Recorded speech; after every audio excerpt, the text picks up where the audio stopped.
സഹിതം കൃഷ്ണ ചൈതന്യദേവം ശ്രീരാധാകൃഷ്ണപാദാം സഗണലളിതാം ശ്രീവിശാഖാന്വിതാം ഹേ കൃഷ്ണ കരുണാ സിന്ധു ദീനബന്ധു ജഗത്പതി ഗോപേശ ഗോപികാ കാന്ത രാധാ കാന്ത നമസ് സപ്തകാഞ്ചന ഗൗരാംഗി ശ്രീരാധേ വൃന്ദാവനേശ്വരി ഋഷഭാനുസുതേ ദേവി പ്രണമാമി ഹരിപ്രിയം വാഞ്ചാകൽപതരൂപശ്ച കൃപാ സിന്ധുഭ്യേവ ച പതിതാനാം പാവനേഭ്യോ വൈഷ്ണവേഭ്യോ നമോ നമഃ പഞ്ചതത്വാത്മകം കൃഷ്ണം ഭക്തരൂപാസ്വരൂപകം ഭക്താവതാരം ഭക്താഖ്യാനമാമി ഭക്തശക്തി നിത്യാനന്ദമഹം നൗമി സർവാനന്ദകരം പരം ഹരിനാമപ്രദം ദേവം അവധൂത ശിരോമണി നമോ മഹാവദന്യായ കൃഷ്ണ പ്രേമപ്രദായതേ കൃഷ്ണായ കൃഷ്ണ ചൈതന്യ നാംനേ ഗൗരതിഷേ നമഃ നമോ വിഷ്ണുപാദായ കൃഷ്ണപൃഷ്ഠായ ഭൂതലേ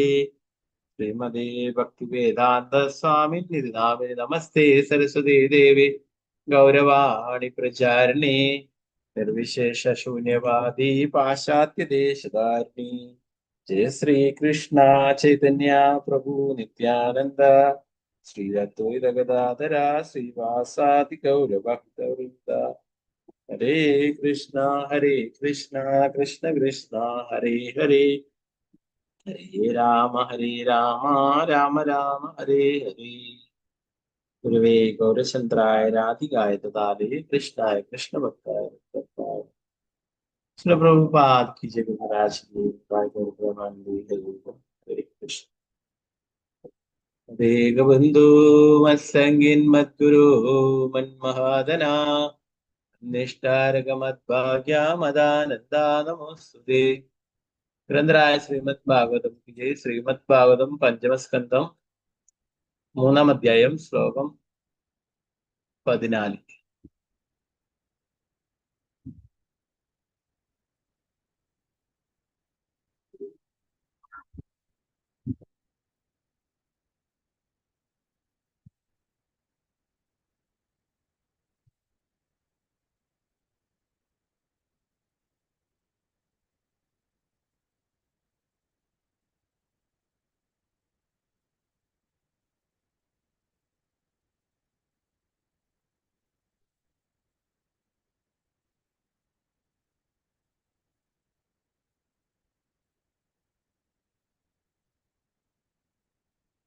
नमो भगवते वासुदेवाय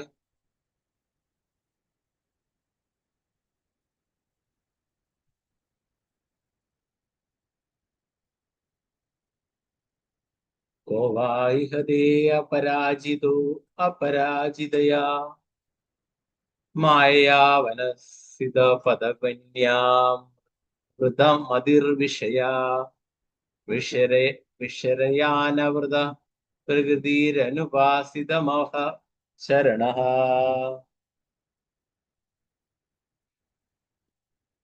को वाइहते अपराजितो अपराजितया माययानवस्थित पदव्यानावृत मदिर्विषया विशरयानवृत प्रकृतिरनुपासित महच्छरणः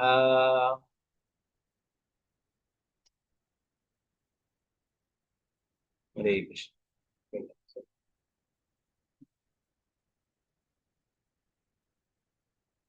ओम नमो भगवते वासुदेवाय ओम नमो भगवते वासुदेवाय ओ वाइहते अपराजितो अपराजितया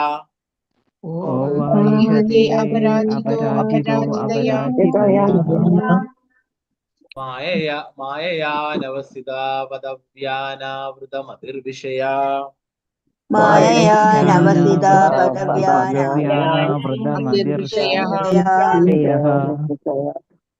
विशरयानवृत प्रकृतिरनुपासित महच्छरणः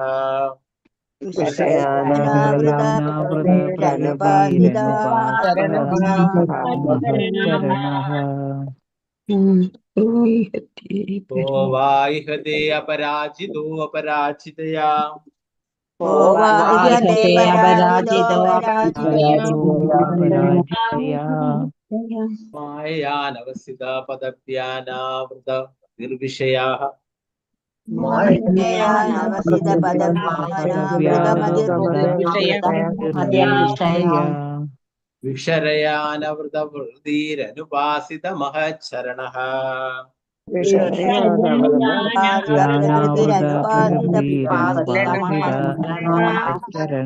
ഹരേ കൃഷ്ണ പ്രഭുജി. പ്രഭുജി. ഹരേ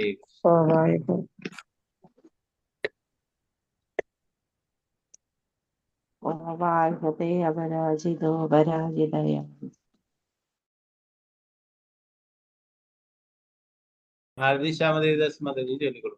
ഹരേ കൃഷ്ണ. ഹരേ കൃഷ്ണ പ്രഭുജി. ഓം നമോ ഭഗവതേ വാസുദേവായ. കോ വാ ഇഹത്തെ പരാജിതോ അപരാജിതയാ മായയാ നവസിത പദവ്യാ അനാവൃതമതിർവിഷയ വിഷരയാനവ അനാവൃത പ്രകൃതിരനുപാസിത മഹച്ഛരണഃ. ഹരേ കൃഷ്ണ പ്രഭുജി. ഹരേ കൃഷ്ണ. അംബിക കേശവിദേവദാസ് മാതാജി ജോലികൾ. ഹരേ കൃഷ്ണ. അൺമ്യൂട്ട് ചെയ്തോളൂ.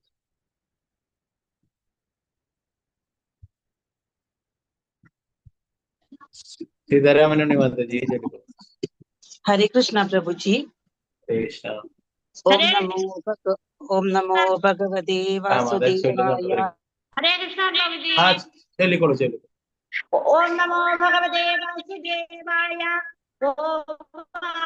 ഇഹത്തെ അപരാജിതോ അപരാജിതയാ മായയാനവസിത പദവ്യാനാവൃതമതിർവിഷയാ വിഷരയാനാവൃത പ്രകൃതിരനുപാസിത മഹച്ചരണഃ.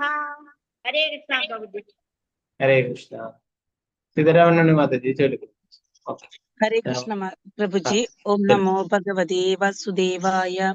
കോ വാ ഇഹത്തെ പരാജിതോ അപരാജിതയാ മായയാ നവസിത പദവ്യാനാവൃത മതിർ വിഷരയനാവൃത്ത പ്രകൃതിരനുപാസിത മഹച്ചരണഃ. ഹരേ കൃഷ്ണ പ്രഭുജി. ഹരേ കൃഷ്ണ. സ്വർണ്ണപ്രഭ മാതാജി ചൊല്ലിക്കോളൂ. ഹരേ കൃഷ്ണ. ഹരേ കൃഷ്ണ പ്രഭുജി. ഓം നമോ ഭഗവതേ വാസുദേവായ. കോ വാ ഇഹത്തെ അപരാജിതോ അപരാജിതയാ മായയാ അനവസിത പദവ്യാനാവൃതമതിർവിഷയ വിഷരയാനാവൃത പ്രകൃതിരനുപാസിത മഹച്ചരണഃ. ഹരേ കൃഷ്ണ പ്രഭുജി. വത്സലഷാജി മാതാജി ചൊല്ലിക്കോളൂ. ഹരേ കൃഷ്ണ പ്രഭുജി. ഓം നമോ ഭഗവതേ വാസുദേവായ.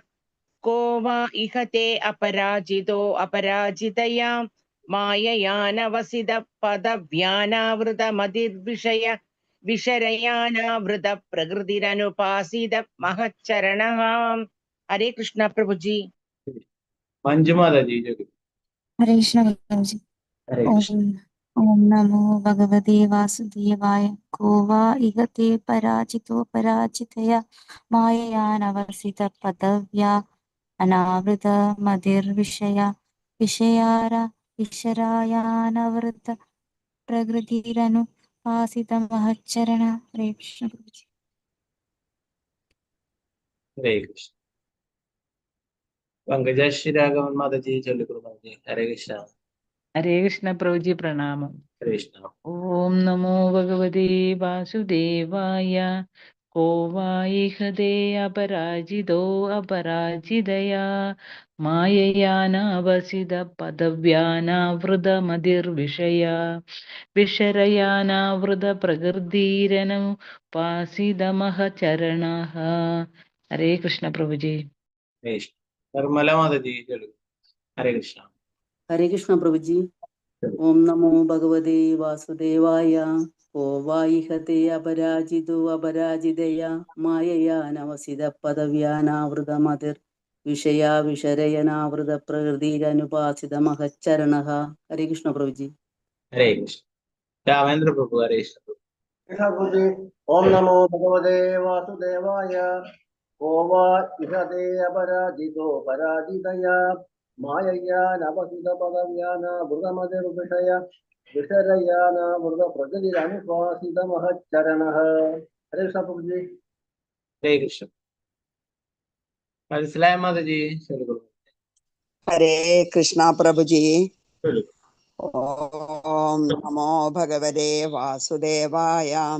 കോ വായുഹതേ പരാജിതോ പരാജിതായ മായായാനവസിത പദവ്യാനാവൃത മതിർവിഷയ വിഷരായാനാവൃത പ്രകൃതി അനുപാസിത മഹച്ചരണ. ഹരേ കൃഷ്ണ പ്രഭുജി. ഹരേ കൃഷ്ണ. फिर जय विजय देवदास माताजी. ഹരേ കൃഷ്ണ പ്രഭുജി. हरे ഓം कृष्ण. നമോ ഭഗവതേ വാസുദേവായ. को वा इहाते अपराजितो अपराजितया मायया नवसिद पद पदव्य अनामृतमतिर्विषय विषयरया अनामृत प्रकृति अनुपासित महच्चरणः. हरे कृष्ण प्रभुजी. हरे कृष्ण माताजी. പത്മകുമാരി മാതാജി ചൊല്ലിക്കൊള്ളു. हरे कृष्ण प्रभुजी. हरे कृष्ण. ओम नमो भगवते वासुदेवाय. को वायिकते अपराजितो अपराजितया मायया नवसित पदव्यान कृतमतिर्विषयां विचरयान प्रकृतिमनुपासितमहच्चरणः. हरे कृष्ण प्रभु. हरे कृष्ण. തങ്കമണി മാതാജി ചൊല്ലിക്കൊള്ളു. हरे हरे कृष्ण. कृष्ण प्रभु जी. हरे कृष्ण. ओम नमो भगवते वासुदेवाय. को वा इहते अपराजितो अपराजितया मायया नवसित पदव्यानावृता मतिर्विषया विषरयानावृत प्रकृतिरनुपासित महच्चरणः. हरे कृष्ण. हरे कृष्ण. यदुयाचार्य माताजी चൊല്ലിക്കൊള്ളു. हरे कृष्ण. हरे कृष्ण प्रभु जी. ओम नमो भगवते वासुदेवाय. को वा इहते पराजितो पराजितया मायया नवसित पदव्यानावृतमतिर्विषय विषरयानावृत प्रकृतिरनुपासित महच्चरणः. हरे कृष्ण प्रभु जी. हरे कृष्ण. ഭാരതീയ മാതാജി ചൊല്ലിക്കൊള്ളു. ओम नमो भगवते हरे कृष्ण प्रभु जी. हरे ओम कृष्ण. नमो भगवते वासुदेवाय. को वा इहते अपराजितो पराजिताय मायया नवसिता पदव्यानावृतमतिर्विषया विषयानावृत प्रकृतिरनुपासितमहच्चरणः. हरे कृष्ण. हरे कृष्ण. ശാരദജി നമ്പൂതിരി മാതാജി ചൊല്ലിക്കൊള്ളു. हरे कृष्ण. हरे कृष्ण प्रभु जी. हरे कृष्ण. ओम नमो भगवते वासुदेवाय. को वा इहते अपराजितो अपराजितया मायया नवसित पदव्यानावृतमतिर्विषयः विषरयानावृत प्रकृतिरनुपासित महच्चरणः. हरे कृष्ण प्रभु जी. हरे कृष्ण. शोभा माताजी. हरे कृष्ण प्रभु जी. हरे कृष्ण. ओम नमो भगवते वासुदेवाय. को वा इहते अपराजितो अपराजितया मायया नवसित पदव्य अनावृतमतिर्विषया विषयरयानावृतमहच्चरणः. हरे कृष्ण प्रभु जी. हरे कृष्ण. अनिता माताजी चొല്లిക്കൊള്ളു. हरे कृष्ण. हरे कृष्ण प्रभु जी. ओम नमो भगवते वासुदेवाय. को वा इहते अपराजितो अपराजितया मायया नवसित पदव्यानावृतमतिर्विषया विषरयानावृत प्रकृतिरनुपासित महच्चरणः. हरे कृष्ण प्रभु जी. हरे कृष्ण. वसंत माताजी चొല്లిക്കൊള്ളു. हरे कृष्ण. हरे कृष्ण प्रभु जी. चొല്లిക്കൊള്ളു. ओम नमो भगवते वासुदेवाय. को वा इहते अपराजितो अपराजितया मायया नवसित पदव्यानावृत मतिर्विषय विषरयानावृत प्रकृति अनुपासित महच्चरणः. हरे कृष्ण प्रभु जी. हरे कृष्ण. हरसलावलन माताजी चొല്లిക്കൊള്ളു. हरे हरे कृष्ण. कृष्ण. हरे कृष्ण प्रभु जी. चొല്లిക്കൊള്ളു. ഓം നമോ ഭഗവതേ വാസുദേവായ കോ വാ ഇഹാദേ അപരാജിതോ അപരാജിതയാ മായയാ അനവസ്ഥിത പദവ്യാനാവൃതമതിർച്ചി വിഷയാ വിഷരയാനാവൃത പ്രകൃതി അനുപാസിത മഹച്ചരണ. ഹരേ കൃഷ്ണ പ്രഭുജി. हरे कृष्णा.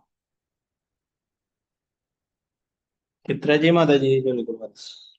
हरे कृष्ण प्रभु जी.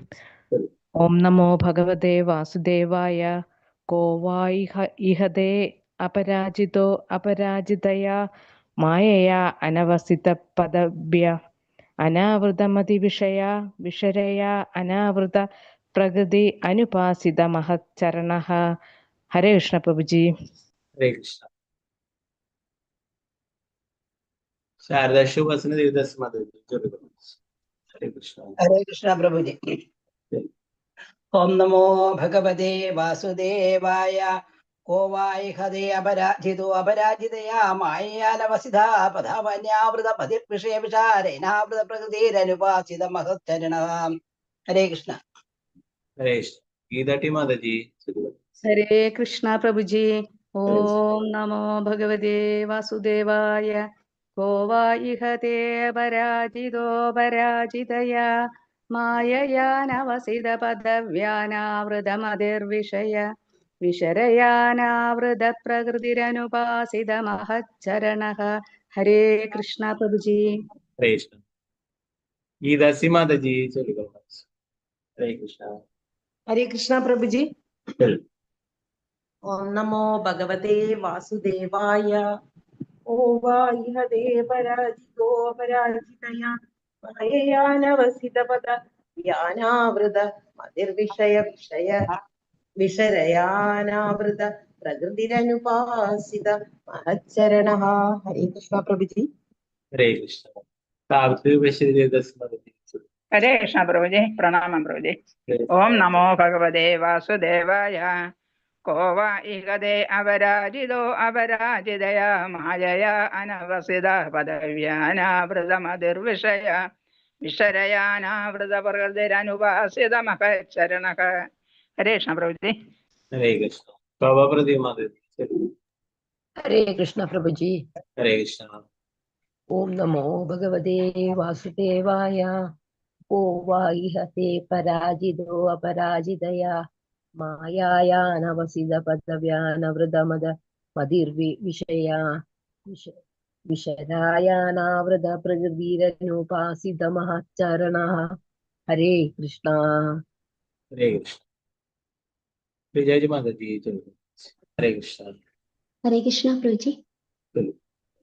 ओम नमो भगवते वासुदेवाय को वा इहते पराजितो पराजितया माययानवसित पदव्यानावृतमतिर्विषय विषरयानावृत प्रकृतिरनुपासित महच्चरणः. हरे कृष्ण प्रभु. നമുക്ക് ഇതിന്റെ പദാനുപദാർത്ഥങ്ങൾ എന്താ?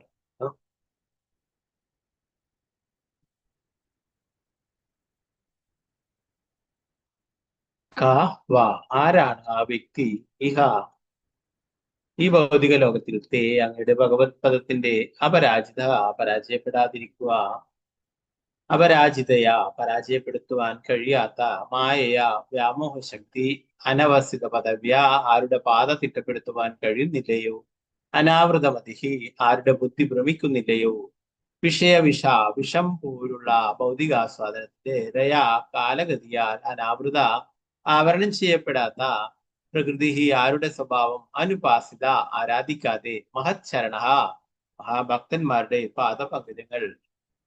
കീർത്തനം ഭാവാർത്ഥം ഭക്തിവേദാന്ത സ്വാമി പ്രഭുപാദിച്ചു. പ്രിയപ്പെട്ട ഭഗവാനെ, മഹാഭക്തന്മാരുടെ പാദപങ്കജങ്ങൾ ആരാധിക്കാത്ത ഒരുവൻ മായാശക്തിയാൽ പരാജിതനാവുകയും അവന്റെ ബുദ്ധി മതിഭ്രമത്തിലാവുകയും ചെയ്യും. തീർച്ചയായും വിഷം പോലുള്ള ഭൗതികാസ്വാദനത്തിന്റെ തരംഗങ്ങളാൽ ആരാണ് വഹിച്ചു കൊണ്ടുപോകപ്പെടാത്തത്? അങ്ങയുടെ മായാശക്തി അതിലംഘനീയമാണ്. ഈ ഭൗതിക ശക്തിയുടെ മാർഗം കാണാനോ അതെങ്ങനെയെന്ന് പ്രവർത്തിക്കുന്നതെന്ന് പറയാനോ ആർക്കും കഴിയില്ല. ഭാവാർത്ഥം ഭക്തിവേദാന്ത സ്വാമി പ്രഭുപാദിച്ചു. നാഭി മഹാരാജാവ് ഒരു പുത്രനെ ലഭിക്കുന്നതിന് യജ്ഞം അനുഷ്ഠിക്കുവാൻ തൽപരനായി. പുത്രൻ പരമദിയോത പുരുഷനായ ഭഗവാനെ പോലെ ആയിരിക്കുകയും വേണം. അത്തരമൊരു ഭൗതിക ആഗ്രഹം അത് മഹത്തരമോ നിരർത്ഥകമോ ആയിക്കൊള്ളട്ടെ, മായാശക്തിയുടെ സ്വാധീനത്താൽ ഉണ്ടാകുന്നതാണ്. ഒരു ഭക്തൻ ഇന്ദ്രിയാസ്വാദനത്തിലുള്ള യാതൊന്നും ആഗ്രഹിക്കരുത്. അതിനാൽ ഭൗതിക ആഗ്രഹങ്ങളില്ലാത്ത അവസ്ഥ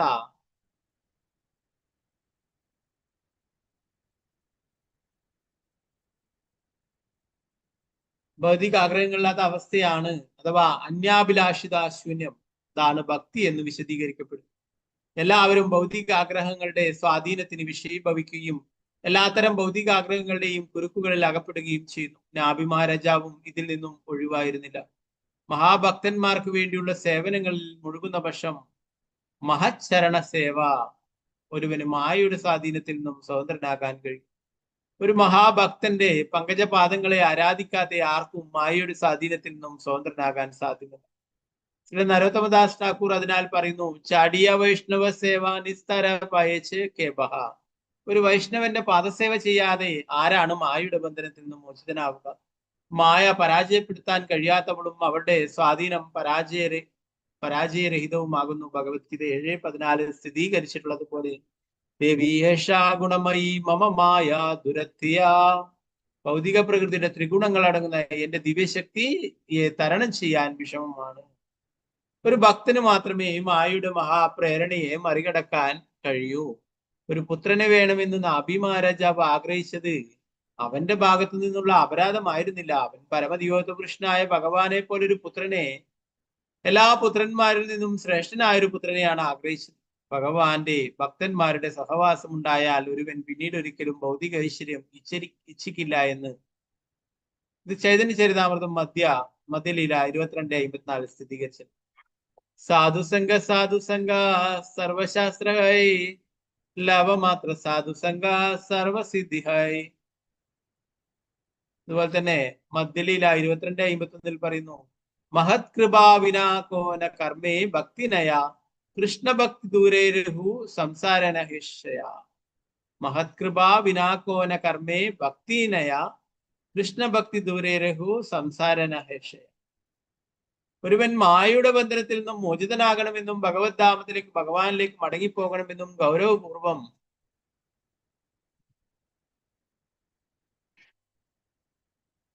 ആഗ്രഹിക്കുന്ന പക്ഷം അവൻ സാധുവിനോട് അഥവാ ഭക്തനോട് സമ്പർക്കത്തിലാകണം. എല്ലാ ശാസ്ത്രങ്ങളും വിധിച്ചിട്ടുള്ളതാണ്. ഒരു ഭക്തനോട് നേരിയ സമ്പർക്കം മതി ഒരുവന് മായയുടെ കുരുക്കുകളിൽ നിന്നും മോചിതനാകാൻ. പരിശുദ്ധനായ ഒരു ഭക്തന്റെ കാരുണ്യമില്ലാത്ത ഒരാൾക്കും ഒരർത്ഥത്തിലും സ്വതന്ത്രനാകാനാവില്ല. തീർച്ചയായും ഭഗവാന്റെ പ്രേമസേവനം നേടുന്നതിനും ഒരു ഭക്തന്റെ സഹവാസം അനിവാര്യമാണ്. സാധുസംഘം മഹാഭക്തന്റെ അനുഗ്രഹമില്ലാത്ത ആർക്കും മായയുടെ കുരുക്കുകളിൽ നിന്നും വിടുതൽ കിട്ടില്ല. ശ്രീമദ് ഭാഗവതം 7:5-32 പ്രഹ്ലാദ് മഹാരാജാവ് പറയുന്നു, നൈഷാമതിസ്താവദുരുക്രമാഗ്രീം സ്പൃശദ്യനർത്ഥപഗമോ യത്തർത്ഥഃ മഹീയസാം പാദരജോഭിഷേകം നിഷ്കിഞ്ചനാനാം ന പ്രണീതയാവത്. നൈഷാമതിസ്താവദുരുക്രമാഗ്രീം സ്പൃശദ്യനർത്ഥപഗമോ യതർത്ഥഃ മഹീയസാം പാദരജോഭിഷേകം നിഷ്കിഞ്ചനാനാം ന പ്രണീതയാവത്. ഒരു മഹാഭക്തന്റെ പാദധൂളി ശിരസിൽ പതിയാതെ പാദരജോ അഭിഷേകം ഒരുവനും ഭഗവാന്റെ പരിശുദ്ധ ഭക്തനാകാൻ കഴിയില്ല. ഒരു പരിശുദ്ധ ഭക്തൻ നിഷ്കിഞ്ചനായിരിക്കും. അവന് ഈ ലോകത്തിൽ ആസ്വദിക്കുവാൻ ഭൗതിക ആഗ്രഹങ്ങളൊന്നുമില്ല. ഒരുവൻ അവന്റെ യോഗ്യതകൾ ആർജിക്കണമെങ്കിൽ അത്തരം ഒരു ഭക്തനെ ശരണം പ്രാപിക്കണം. പരിശുദ്ധ ഭക്തൻ എപ്പോഴും മായയുടെ കുരുക്കുകളിൽ നിന്നും അവളുടെ സ്വാധീനത്തിൽ നിന്നും സ്വതന്ത്രനായിരിക്കും. ശ്രീ പ്രഭുപാദ കീ ജയ്. 15ാമത്തെ ശ്ലോകം. ഓം നമോ ഭഗവതേ വാസുദേവായ. യദുഹവാവ തവ പുനരദപ്രകർത്തിരഹ തമാഹൂതസ്താർത്തതിയാം മത്താനാം നസ്തത്യദേവഹളേനം ദേവദേവാർഹസി സാമ്യേന സർവാൻ പ്രതിഭൂഡും വിദുഷാം. യദുഹവാവത്തവ പുനരദപ്രകർത്തിരിഹ സമാഹൂതസ്തത്രാർത്ഥതിയാം മന്ദാനാം നസ്തത് യദ്ദേവഹേളനം ദേവദേവാർഹസി സാമ്യേന സർവാൻ പ്രതിഭൂഡും വിദുഷാം. കീർത്തനം ഭാവാർത്ഥം. അല്ലയോ ഭഗവാനെ, അങ്ങ് അത്ഭുതകരങ്ങളായ അനവധി കർമ്മങ്ങൾ ചെയ്യുന്നു. ഒരു പുത്രനെ ലഭിക്കുക എന്ന ലക്ഷ്യം നേടാൻ മാത്രമാണ് ഞങ്ങൾ ഈ മഹായാഗം നടത്തുന്നത്. ആയതിനാൽ ഞങ്ങളുടെ ബുദ്ധി കൂർമ്മതയുള്ളതല്ല. ജീവിതത്തിന്റെ ലക്ഷ്യം തിട്ടപ്പെടുത്തുന്നതിൽ ഞങ്ങൾ പരിചിതരുമല്ല. ചില ഭൗതിക നേട്ടങ്ങൾക്ക് വേണ്ടി മാത്രം അനുഷ്ഠിക്കപ്പെടുന്ന അപഗണനീയമായ ഈ യജ്ഞത്തിലേക്ക് അങ്ങയെ ക്ഷണിക്കുക വഴി അവിടുത്തെ പാതാരവിന്ദങ്ങളോട് തീർച്ചയായും മഹാ അപരാധമാണ് ഞങ്ങൾ ചെയ്തിരിക്കുന്നത്.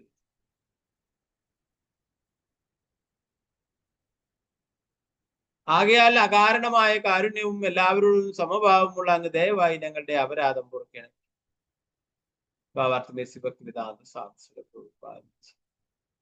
അത്തരം നിരർത്ഥകമായ ഒരു കാര്യത്തിന് പരമോന്നതനായ ഭഗവാനെ വൈകുണ്ഠത്തിൽ നിന്ന് വിളിച്ചതിൽ പുരോഹിതന്മാർ തീർച്ചയായും അസന്തുഷ്ടരായിരുന്നു. പരിശുദ്ധനായ ഒരു ഭക്തൻ ഭഗവാനെ അനാവശ്യമായി കാണാൻ ആഗ്രഹിക്കില്ല. അനേകം കർമ്മങ്ങളിൽ വ്യാപൃതരായിരിക്കുന്ന ഭഗവാനെ പരിശുദ്ധ ഭക്തൻ അവന്റെ ഇന്ദ്രിയ ചാരിതാർത്ഥത്തിന് വേണ്ടി തോന്നിയാസ രീതിയിൽ ദർശിക്കുവാൻ ഇച്ഛിക്കില്ല. പരിശുദ്ധ ഭക്തൻ ഭഗവാന്റെ കാരുണ്യത്തെ ആശ്രയിക്കുക മാത്രം ചെയ്യും. ഭഗവാൻ പ്രസാദിക്കുമ്പോൾ അവൻ അദ്ദേഹത്തെ മുഖാമുഖം കാണാൻ കഴിയും. ബ്രഹ്മദേവനെയും മഹാദേവനെയും പോലുള്ള ദേവന്മാർക്ക് പോലും അദൃശ്യനാണ് ഭഗവാൻ. പരമോന്നതനായ ഭഗവാനെ ക്ഷണിച്ചതിലൂടെ നാഭി മഹാരാജാവിന്റെ പുരോഹിതന്മാർ തങ്ങൾ ബുദ്ധിഹീനരാണെന്ന് സ്വയം തെളിയിച്ചു. എന്നിരുന്നാലും ഭഗവാൻ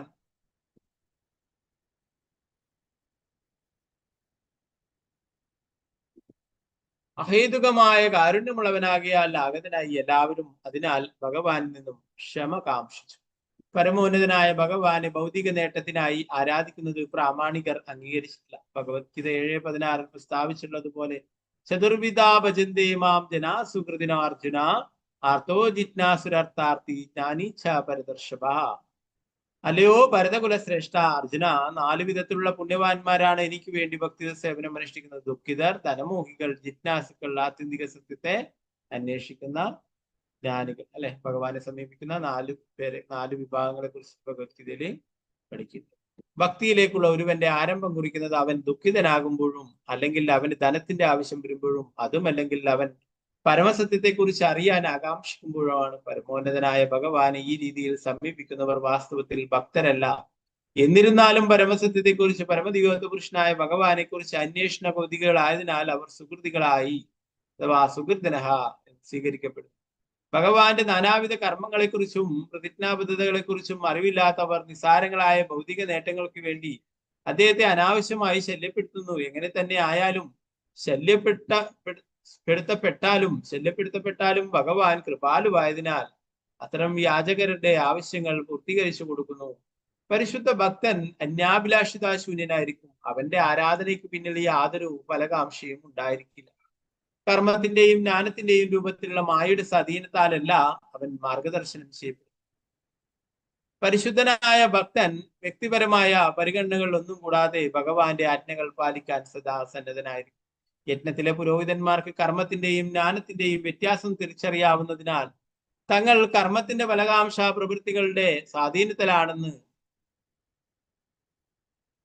അവർ സ്വയം പരിഗണിക്കുകയും ഭഗവാനോട് ക്ഷമയാചിക്കുകയും ചെയ്തു.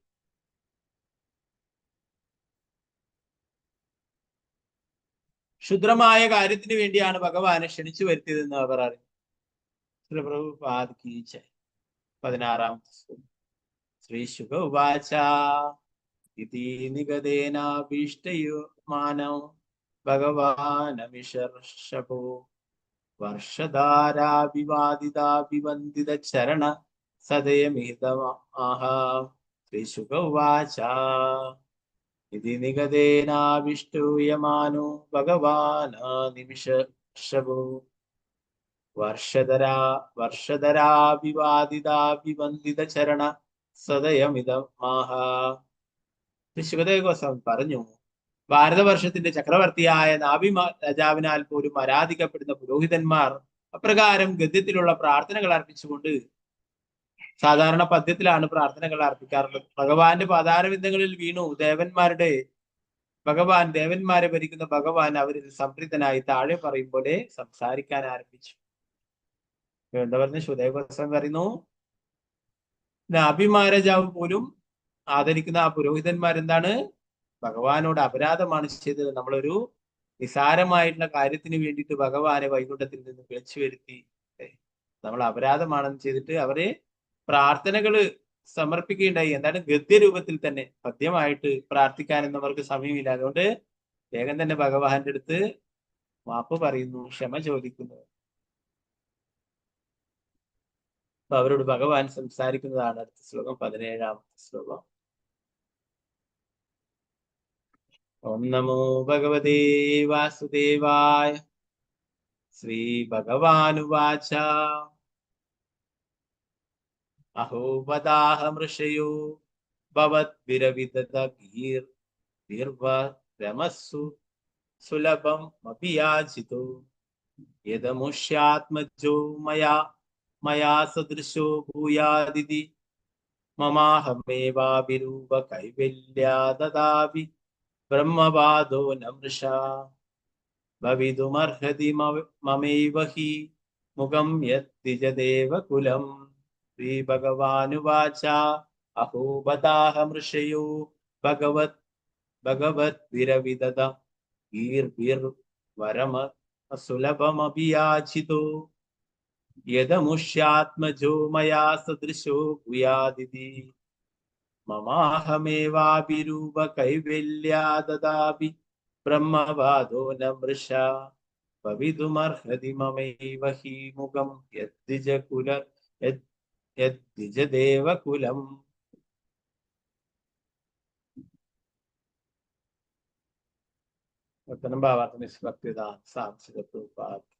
പരമദിവോത്ത കൃഷ്ണനായ ഭഗവാൻ മറുപടി പറഞ്ഞു, നിശ്ചയമായും നിങ്ങളുടെ പ്രാർത്ഥനകളിൽ ഞാൻ വളരെ സംതൃപ്തനായിരിക്കും. നിങ്ങളെല്ലാവരും സത്യമുള്ളവരാണ്. നാഭിരാജാവിന് എന്നെ പോലെ ഒരു പുത്രനെ ലഭിക്കുന്നതിന് വേണ്ടിയാണ് നിങ്ങളെല്ലാവരും പ്രാർത്ഥിച്ചത്. പക്ഷെ അത് ലഭ്യമാകാൻ വളരെ പ്രയാസമാണ്. ഞാൻ അദ്വിതീയനായ പരമോന്നതനായ വ്യക്തിയായതിനാൽ എനിക്ക് തുല്യനായ മറ്റൊരു വ്യക്തിയെ കണ്ടെത്തുക സാധ്യമല്ല. എന്റെ കാര്യത്തിൽ നിങ്ങളെല്ലാവരും എല്ലാ യോഗ്യതകളുമുള്ള ബ്രാഹ്മണരാകിയാൽ നിങ്ങൾ സ്പന്ദിപ്പിക്കുന്നതൊന്നും ശരിയല്ലെന്ന് തെളിയിക്കുവാൻ കഴിയില്ല. എല്ലാ ബ്രാഹ്മണീയ യോഗ്യതകളുമുള്ള ബ്രാഹ്മണരെ എന്റെ മുഖത്തോളം നല്ലവരായി പരിഗണിക്കുന്നു.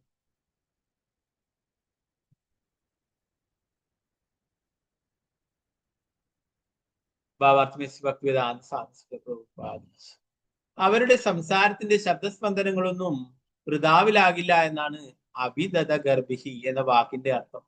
ബ്രാഹ്മണർക്ക് അഥവാ ദ്വിജർ 2 തവണ ജനിച്ചവർ പരമോന്നതനായ ഭഗവാനോളം തന്നെ ശക്തരാകാൻ ഒരു അവസരം നൽകി. ഒരു ബ്രാഹ്മണൻ സംസാരിക്കുന്നതൊന്നും വൃഥാവിലാവുകയോ ഒരു സാഹചര്യത്തിലും മാറിപ്പോവുകയോ ചെയ്യില്ല.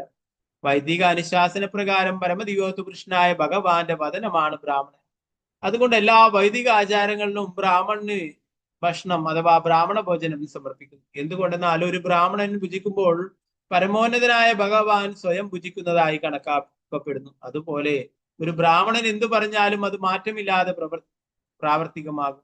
നാഭി മഹാരാജാവിന്റെ യജ്ഞത്തിന്റെ പുരോഹിതനായിരുന്ന ബ്രാഹ്മണർ വെറും ബ്രാഹ്മണർ മാത്രമായിരുന്നില്ല, അവർ ദേവന്മാരോളം അഥവാ ഭഗവാനോളം തന്നെ യോഗ്യതകളുള്ളവരായിരുന്നു. ഇത് ശരിയല്ലെങ്കിൽ അവർക്ക് എങ്ങനെയാണ് വിഷ്ണു ഭഗവാനെ യജ്ഞസ്ഥലത്തേക്ക് ക്ഷണിച്ചു വരുത്തുവാൻ കഴിയുക? ഈശ്വരൻ ഒന്നേയുള്ളൂ. അവിടുന്ന് ഈ മതത്തിന്റെയോ ആ മതത്തിന്റെയോ ആളല്ല. കലിയുഗത്തിൽ പല മതവിഭാഗക്കാരും അവരുടെ ദൈവം മറ്റുള്ളവരുടെ ദൈവത്തിൽ നിന്നും വ്യത്യസ്തനാണെന്ന് കരുതുന്നു. അത് ശരിയല്ല. ഈശ്വരൻ ഒന്നേയുള്ളൂ. അദ്ദേഹത്തെ വിവിധ വീക്ഷണകോണുകളിലൂടെ വിവേചിച്ചറിയുന്നുവെന്ന് മാത്രം. ഈശ്വരന് തുല്യനായി മറ്റാരുമില്ലെന്ന് ഈ ശ്ലോകത്തിലെ കൈവല്യ എന്ന വാക്കിന്റെ അർത്ഥം.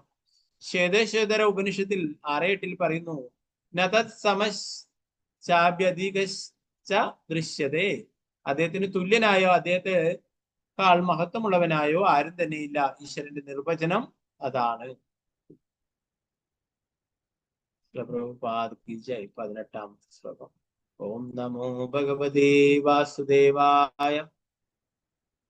തദ അഗ്നീന്ദ്രിയേ അംശകലായ അവതാരിഷ്യം ആത്മതുല്യമനുപലഭമാനഃ. തദ അഗ്നീന്ദ്രിയോ അംശകലായ അവതാരിഷ്യാമ്യ ആത്മതുല്യമനുപലഭമാനഃ.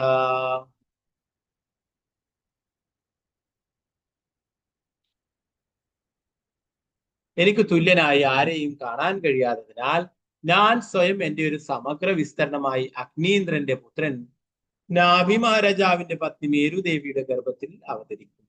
ഭഗവാൻ പറയുന്നു, എനിക്ക് തുല്യനായിട്ട് വേറെ ആരും തന്നെ ഇല്ല എന്ന് പറഞ്ഞില്ലേ. ഭഗവാനെ പോലെ ഒരു പുത്രനാ പറഞ്ഞു. ഭഗവാനെ പോലെ ആരുമില്ല, ഭഗവാനെ പോലെ ഭഗവാൻ മാത്രമേ അല്ലെ. അതുകൊണ്ട് പറയുന്നത്, ഞാൻ തന്നെ നിങ്ങൾക്ക് പുത്രനായിട്ട് അവതരിക്കും. ഭാവാർത്ഥമേസി ഭക്തിവേദാന്ത സ്വാമി ശ്രീ പ്രഭുപാദിച്ച് പരമദിവോത്വ പുരുഷനായ ഭഗവാന്റെ സർവശക്തിയുടെയും ഒരു ഉദാഹരണമാണിത്. തനിക്ക് സമാനനായി മറ്റാരുമില്ലാത്തവനാണ് അദ്വിതീയൻ. ഭഗവാനെങ്കിലും അദ്ദേഹത്തിന്റെ സ്വന്തം അംശത്തിലും സാംശത്തിലും ചിലപ്പോൾ അദ്ദേഹത്തിന്റെ വേർപെടുത്തപ്പെട്ട അംശത്തിലും വിഭിന്ന അംശത്തിലും വിസ്തരിക്കുന്നു. അഗ്നീന്ദ്രന്റെ പുത്രനായ നാഭി മഹാരാജാവിന്റെ പത്നി മേരുദേവിയുടെ പുത്രനായി തന്റെ വിസ്തരണത്തെ അയക്കാമെന്ന് വിഷ്ണു ഭഗവാൻ ഇവിടെ സമ്മതിച്ചു. ഈശ്വരൻ ഒന്നേയുള്ളെന്ന് ഋദ്വിജർക്ക് പുരോഹിതന്മാർക്ക് അറിയാം. എന്നിട്ടും പരമസത്യം പരമോദിവ്യത്വ പുരുഷനായ ഭഗവാൻ അദ്വിതീയനാണെന്ന് ലോകത്തിന് തെളിയിച്ചു കൊടുക്കുവാൻ നാഭി മഹാരാജാവിന്റെ പുത്രനായി തീരാൻ അവർ പരമോന്നതനായ ഭഗവാനോട് ആവശ്യപ്പെട്ടു. ഭഗവാൻ അവതരിക്കുമ്പോൾ സ്വയം വിഭിന്ന ശക്തികളായി അവതരിക്കുന്നു.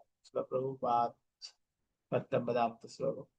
ശ്രീശുകോ നമോ ഭഗവതേ വാസുദേവായ. ശ്രീശുക ഉവാച നിശാമയന്ത്യമേരുദേവ്യഃ പതിമഭീതായാന്തർദദേ ഭഗവാൻ ഇതി നിശാമയന്ത്യമേരുദേവ്യാ പതിമഭിതായന്തർദദേ ഭഗവാൻ.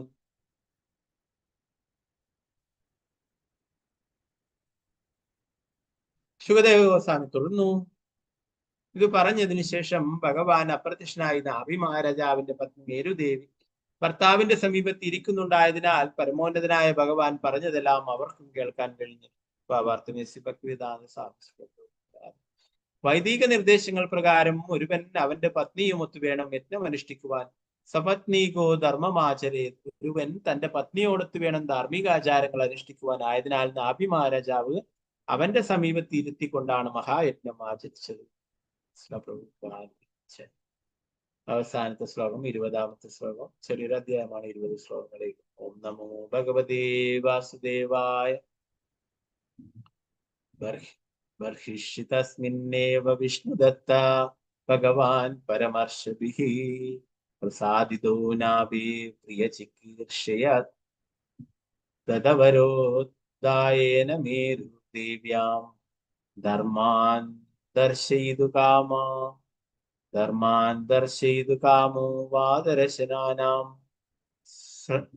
ശ്രമണാനാം ക്ഷീണാം ഉത്തമദിനാം ശുക്ലയാ തനുവാവതാര.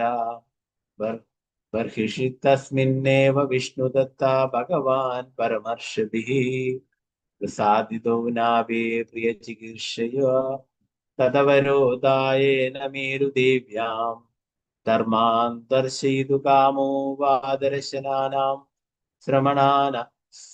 ശ്രമണാനാം ക്ഷീണാം ഊർധമദിനാം ശുക്ലയാ തനുവാവതാര.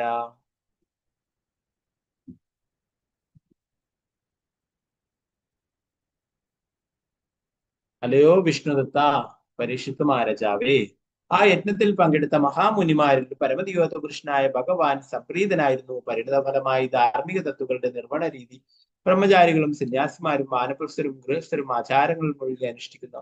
സ്വയം പ്രദർശിപ്പിക്കുവാനും ഒപ്പം നാഭി മഹാരാജാവിന്റെ ആഗ്രഹം പൂർത്തീകരിച്ചു കൊടുക്കുവാനും ഭഗവാൻ തീരുമാനിച്ചു. അദ്ദേഹം ഭൗതിക പ്രകൃതിക്ക് അതീതമായ തന്റെ യഥാർത്ഥ ആധ്യാത്മിക രൂപത്തിൽ മേരുദേവിയുടെ പുത്രനായിട്ട് പ്രത്യക്ഷപ്പെട്ടു.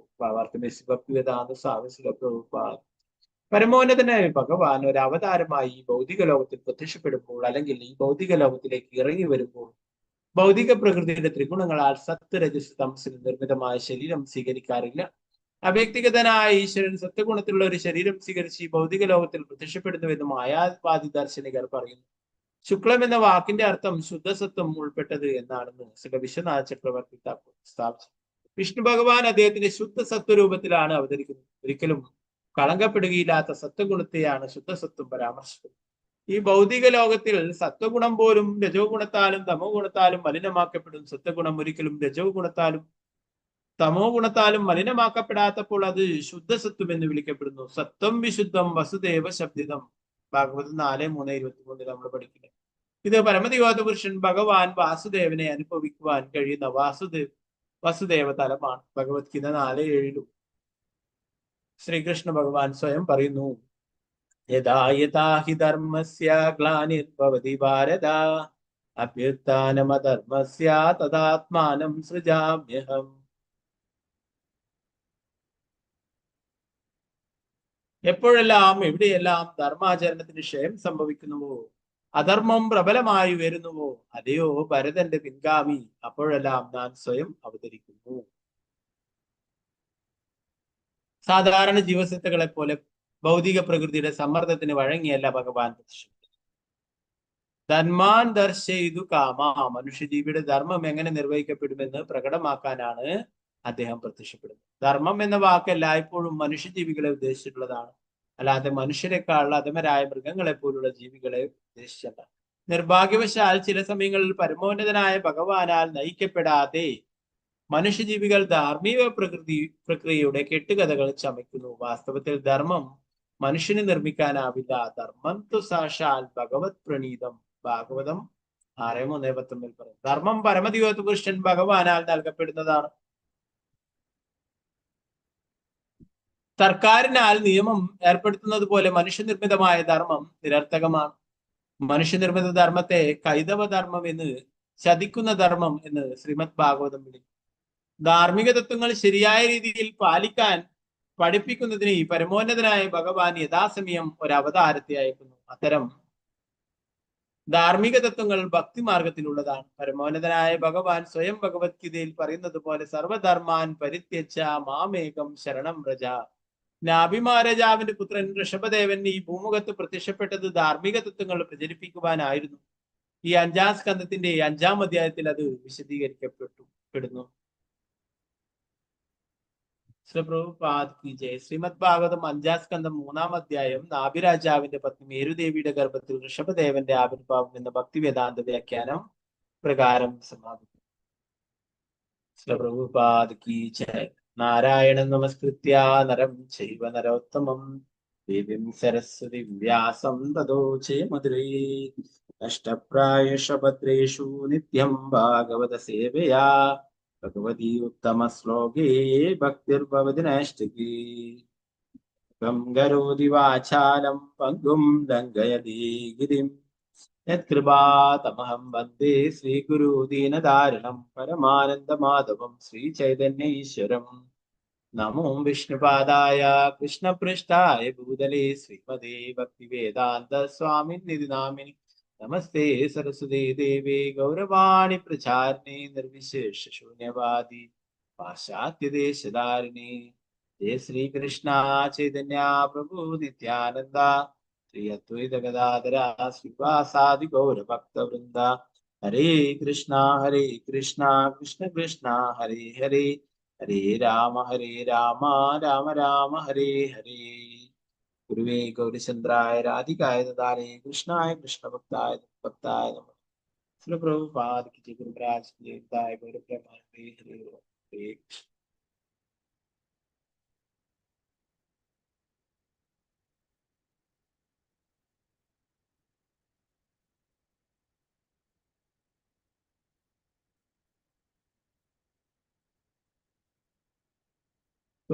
പുരോഹിതന്മാർ ഭഗവാനോട് പറയുന്നതാണ് അല്ലെ, നമ്മള്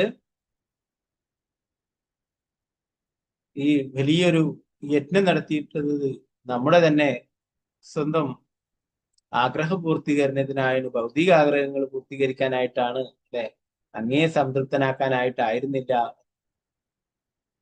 അങ്ങക്ക് ഇതിന്റെ ഒന്നും ആവശ്യമില്ല എന്നുള്ള കാര്യം.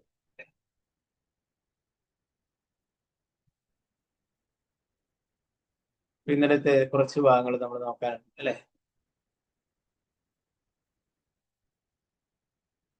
അതിൽ 9-ാമത്തെ ശ്ലോകത്തിൽ പറയുന്നത്,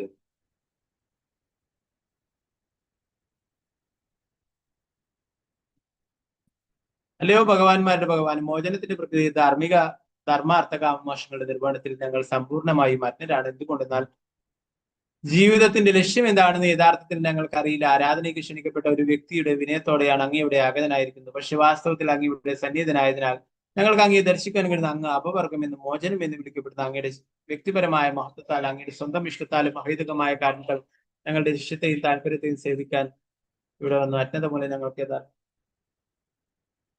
യഥാർത്ഥം ആരാധിക്കുവാൻ കഴിഞ്ഞിട്ടും അങ്ങ് ആഗതനായി.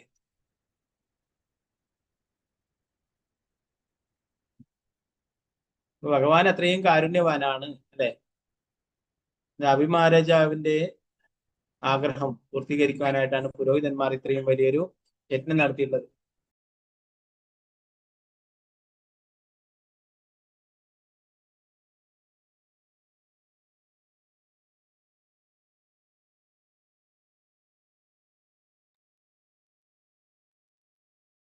ഹരേ കൃഷ്ണ.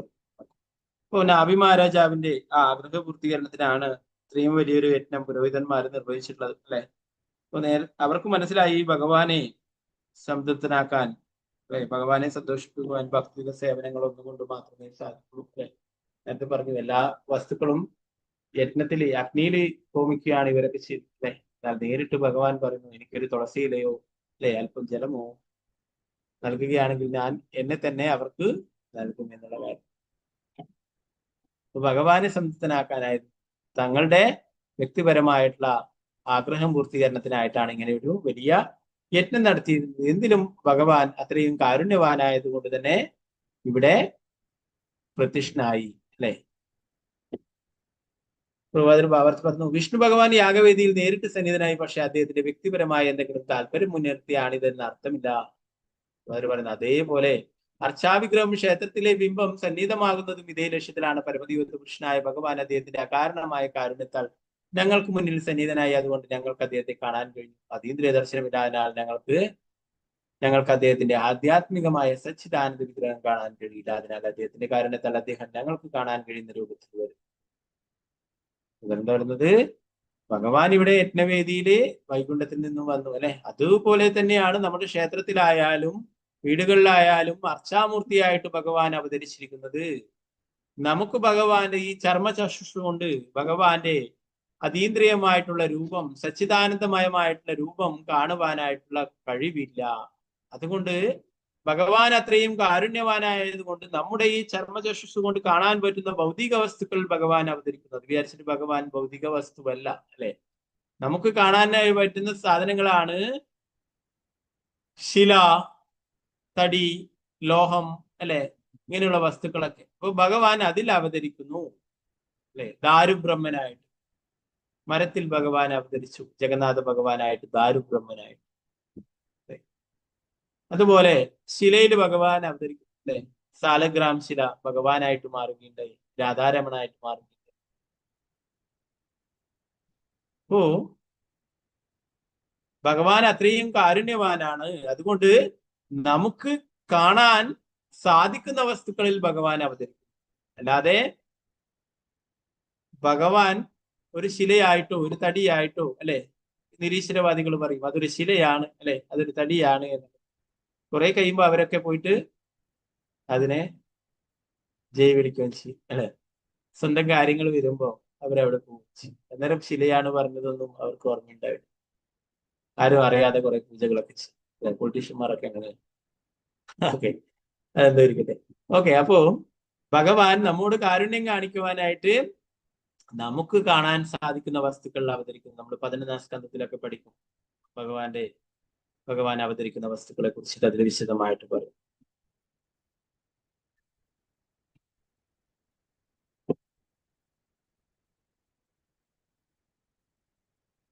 പ്രഭുധാരിയോട് പറയുന്നു, അദ്ദേഹം ക്ഷേത്രത്തിൽ ഞങ്ങൾക്ക് സേവിക്കുന്നതിന് വേണ്ടി ശിലയുടെയും തടിയുടെയും വിഗ്രഹ രൂപങ്ങൾ സ്വീകരിക്കുന്നു. ഭഗവാന്റെ അഹേതുകമായ കാരുണ്യത്തിന്റെ ഒരു ഉദാഹരണമാണിത്. അത്തരം കാര്യങ്ങളിൽ യാതൊരു താല്പര്യമില്ലെങ്കിലും ഞങ്ങളുടെ സേവനങ്ങൾ സ്വീകരിക്കുന്നതിന് വേണ്ടി അദ്ദേഹം അതിന് സമ്മതിക്കുകയും അങ്ങനെ വർത്തിക്കുകയും ചെയ്യുന്നു. സമ്പൂർണമായി മറ്റരാകിയാൽ ഭഗവാന്റെ ആരാധനയ്ക്ക് അനുയോജ്യമായ അനുസാരികൾ അർപ്പിക്കാൻ ഞങ്ങൾക്ക് കഴിവില്ല. അദ്ദേഹത്തിന്റെ അഹേതുകമായ കാരുണ്യത്താൽ ഭഗവാൻ നാഭി മഹാരാജാവിന്റെ യജ്ഞവേദിയിൽ പ്രത്യക്ഷപ്പെട്ടു എന്ന്. അപ്പൊ ഭഗവാൻ ഏത് രൂപത്തിൽ വേണമെങ്കിലും അവതരിക്കാം അല്ലെ. എന്നാൽ അദ്ദേഹം ശിലയിൽ അവതരിച്ചു എന്ന് വിചാരിച്ചിട്ട് അത് വെറും ഒരു ശിലയല്ല അല്ലെ. മൂഢന്മാരാണ് അങ്ങനെ കരുതുന്നത്, ഈശ്വരവാദികളാണ് അങ്ങനെ കരുതുന്നത് അല്ലെ. ധാരാളം ഉദാഹരണങ്ങൾ കാണാം അല്ലെ. ഭഗവാന്റെ വിഗ്രഹം വെറും ലോഹം കൊണ്ടോ ശില കൊണ്ടോ നിർമ്മിച്ചതല്ല എന്നുള്ള കാര്യം അല്ലെ. ഇന്നലെ ഒരു ഒരു ഒരു ക്ലാസ്സിൽ കേൾക്കേണ്ട ഒരു സീനിയർ വൈഷ്ണവൻ പറയുന്നുണ്ടായി, ചില ഭക്തി സിദ്ധാന്ത സരസ്വതി ഠാക്കൂർ പ്രഭുപാദ് മഹാരാജന്റെ ഒരു ശിഷ്യൻ, അദ്ദേഹം ഗൗഡിയ മഠത്തിലായിരുന്നു. പ്രഭുപാദരെയൊക്കെ വളരെ ഇഷ്ടമായിരുന്നു. പ്രഭുപാദര് സമാധിയായ സമയത്തൊക്കെ അദ്ദേഹം അവിടെ വന്ന് കീർത്തനം ചെയ്യുകയൊക്കെ ചെയ്തിട്ടുണ്ടായിരുന്നു. അപ്പോ ആ മഹാരാജിനെ കുറിച്ച് പറയുന്നത്,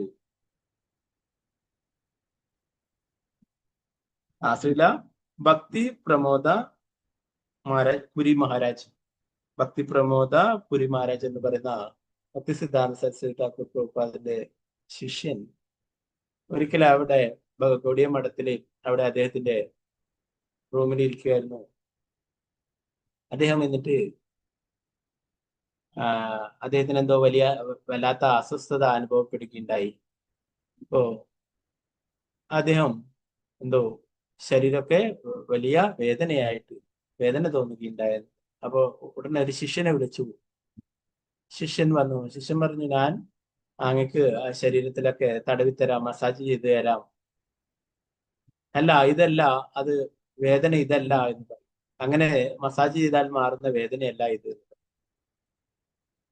നീ എല്ലായിടത്തും പോയി നോക്ക്, ഗൗഡിയ മഠത്തിലെല്ലാം എന്തെങ്കിലും ഒഫൻസ് നടന്നിട്ടുണ്ടോ എന്ന് നോക്കണം, എന്തെങ്കിലും അപരാധം നടന്നിട്ടുണ്ടോ നോക്കണം, എന്തോ സംഭവിച്ചിട്ടുണ്ട്, നീ പോയി നോക്കിയിട്ട് വാ. അദ്ദേഹം എല്ലായിടത്തും പോയിട്ട് എല്ലാ ബ്രഹ്മചാരി അവിടുത്തെ മറ്റുള്ള സ്ഥലങ്ങളിലും കിച്ചണിലും എല്ലായിടത്തും പോയിട്ട് നോക്കുകയുണ്ടായി. അപ്പോ തിരിച്ചു വന്നിട്ട് പറഞ്ഞ്, എല്ലായിടത്തും ക്ലിയർ ആണ്, എല്ലാം ഒന്നും ഓഫൻസ് ഒന്നും സംഭവിച്ചിട്ടില്ല. നീ എല്ലായിടത്തും നോക്കിയോ? നീ ഓൾട്ടറിൽ പോയി നോക്കിയോ? അവിടെ പോയി നോക്കിയോ? ഇല്ല, ഓൾട്ടറിൽ പോയി നോക്കിയില്ല, അവിടെ മാത്രം പോയില്ല. നീ അവിടെ പോയി നോക്കുക. അപ്പൊ അവിടെ ഒരു പൂജാരി ഉച്ചക്കത്തെ സേവനത്തിനായിട്ട് അദ്ദേഹം അവിടെ ഇരിക്കുന്നുണ്ട്. അപ്പോ അദ്ദേഹത്തോട് ചോദിച്ചു, ഇപ്പോഴും ഈ 1 മണിക്കൂറിനുള്ളിൽ എന്തെങ്കിലും ഇവിടെ നടന്നിട്ടുണ്ടോ? എന്തെങ്കിലും ഒഫൻസ് അപരാധം നടന്നിട്ടുണ്ടോ? എന്തെങ്കിലും ഭഗവാനോട് എന്തെങ്കിലും പറ്റിയിട്ടുണ്ടോ? എന്തെങ്കിലും ചെയ്തിട്ടുണ്ടോ? നിങ്ങൾ എന്തെങ്കിലും ഭഗവാനോട് അപരാധം ചെയ്തിട്ടുണ്ടോ? എന്താണ് നീ ഇങ്ങനെയൊക്കെ വന്ന് ചോദിക്കുന്നത്? ഞാനൊരു പൂജാരിയല്ലേ എന്നൊക്കെ അദ്ദേഹം പറയും. അതുകൊണ്ട് തന്നെയാണ് ചോദിക്കുന്നത്. എൻ്റെ അടുത്ത് എൻ്റെ നിങ്ങളുടെ ഗുരു ചോദിക്കാൻ പറഞ്ഞു, എന്തോ സംഭവിച്ചിട്ടുണ്ട്, എന്താണ് എന്നുള്ള കാര്യം. അപ്പൊ അദ്ദേഹം കരഞ്ഞിട്ട് പറയുകയുണ്ടായെന്ന് പറഞ്ഞു, കുറച്ചു നേരത്തെ എൻ്റെ കയ്യിൽ നിന്ന് മഹാപ്രഭു താഴേക്ക് വീണു. ഞാൻ ആരും അറിയണ്ട, ആരും കണ്ടില്ല. ഞാൻ എന്നിട്ട് ഉടനെ അത് എടുത്തു വെച്ചു. ഞാൻ ക്ഷമ ചോദിക്കുകയും ചെയ്തു. ആരും അറിയരുതെന്ന് ഞാൻ വിചാരിച്ചു. എന്നാൽ എൻ്റെ ഗുരുദേവൻ അത് അറിഞ്ഞു. അപ്പോ ആ ഗുരുവിനെ അറിഞ്ഞു. അവർക്കറിയാം ഭഗവാൻ, അല്ലെ? അതാണ് ഒരു ഗുരുവിനോട് സമ്മതം ചോദിക്കണം എന്നൊക്കെ പറയുന്നത് നമ്മള് വിഗ്രഹങ്ങളൊക്കെ ആരാധിക്കുമ്പോൾ. അപ്പൊ ഇവിടെ ആ പൂജാരിയുടെ കയ്യിൽ നിന്നും മഹാപ്രഭുവിനെ വീണിട്ട് മഹാപ്രഭുവിന് വേദനയായപ്പോൾ എന്താ സംഭവിച്ചത്?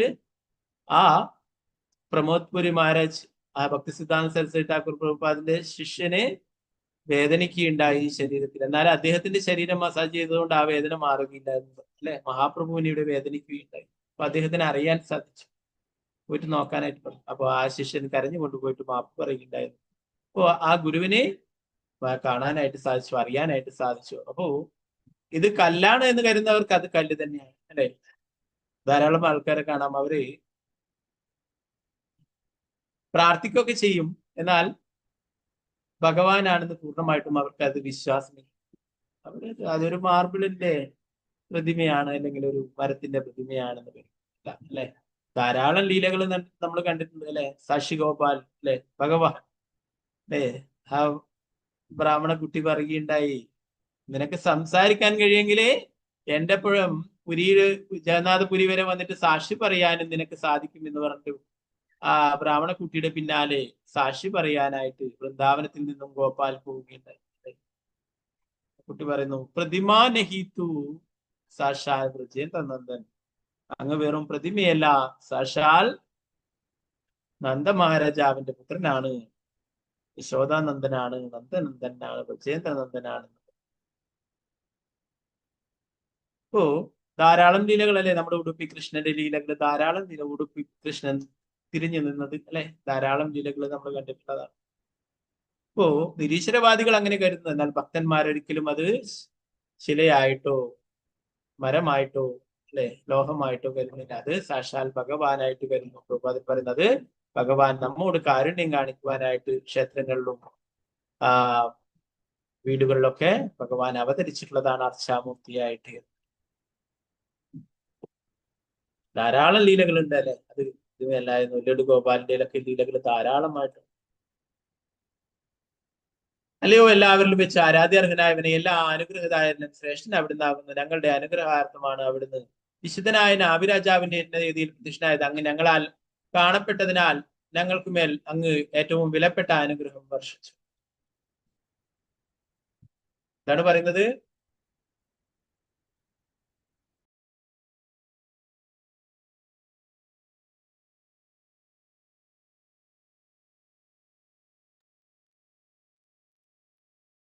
ഭഗവാൻ അത്രയും കാരുണ്യവാനായതുകൊണ്ട് ഇവിടെ പുരോഹിതന്മാരുടെ മുന്നില് പ്രതിഷ്ഠനായി എന്ന് പറയും.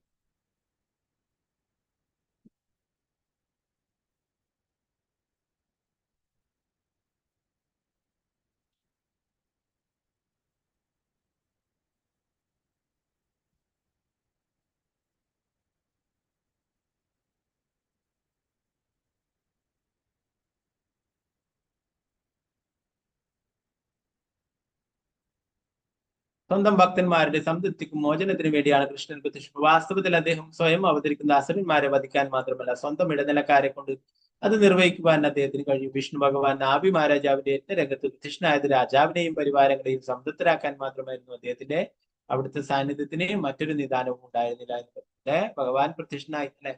ഭഗവാൻ പലപ്പോഴും അവതരിക്കുന്നത് ദുഷ്ടന്മാരെ നിഗ്രഹിക്കുവാനും അല്ലെ സാധുക്കളെ തന്റെ ഭക്തന്മാരെ സംരക്ഷിക്കുവാനുമായിട്ടാണെന്ന് പറഞ്ഞു അല്ലെ. ഇവിടെ പറയുന്നു നാഭി മഹാരാജാവിന്റെ ആ യജ്ഞവേദിയിൽ ഭഗവാൻ പ്രത്യക്ഷനായിട്ടുള്ളത് നാഭി മഹാരാജാവിനെയും മറ്റുള്ള പുരോഹിതന്മാരെയും അവരെയൊക്കെ സംതൃപ്തരാക്കാൻ മാത്രമായിരുന്നു എന്ന് പറഞ്ഞു. ഭഗവാനെ ദുഷ്ടന്മാരെ വധിക്കുവാനായിട്ട് ഭഗവാൻ തന്നെ സ്വയം വരണമെന്നില്ല അല്ലെ. ഭഗവാന്റെ ശക്തി അതൊന്നുകൊണ്ട് തന്നെ സാധിക്കുന്നതാണ്.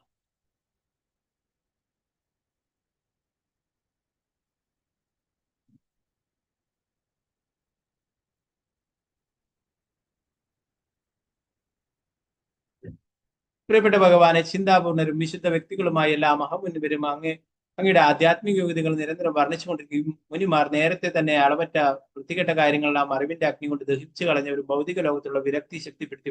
അപ്രകാരം അവർ അങ്ങയുടെ യോഗ്യതകൾ ആർജിക്കുകയും ആത്മസംതൃപ്തരാകുകയും ചെയ്തു. എന്നിട്ടും അങ്ങയുടെ സവിശേഷതകൾ കീർത്തിക്കുന്നതിൽ ആത്മീയ പരമാനന്ദം അനുഭവിച്ചിട്ടും അങ്ങയുടെ വ്യക്തിപരമായ സാന്നിധ്യം അവർക്ക് പോലും വളരെ അപൂർവമാണ്. ഭഗവാന്റെ ദർശനം എല്ലാവർക്കും ലഭിക്കില്ല എന്ന് പറയുന്നു അല്ലെ. ധാരാളം ആൾക്കാരുണ്ട്, അവരൊക്കെ